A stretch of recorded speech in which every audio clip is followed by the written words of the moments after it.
আপনি একটু জায়গা দেন, আস্তে আস্তে শুরু করেন, ঠিক আছে? 1 2 হ্যাঁ, আরেক চান্স দিব। এখন ইনকাম করছেন মাত্র 200 টাকা, এটা দিলে তো হবে না, 200 টাকাতে হবে? আচ্ছা 1 2 3 4 5 6 7 8 9। আচ্ছা এটা লাস্ট চান্স, ঠিক আছে? এটা লাস্ট চান্স আপনার, দেখি করেন, বিসমিল্লাহ।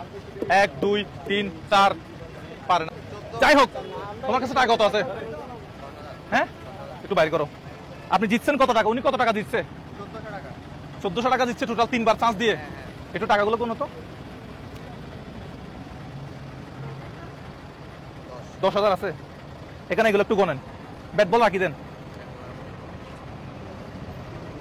1 2 3 4 5 6 7 8 9 10। এই যে এত বছর বয়স, আপনার কয় বছর বয়স? হ্যাঁ, 65 বছর বয়সে উনি কাজ করতেছে। আমরা এখনো বেকার, তরুণ প্রজন্ম এখনো বেকার। উনার পায়ে সমস্যা, এই দেখি কি সমস্যা।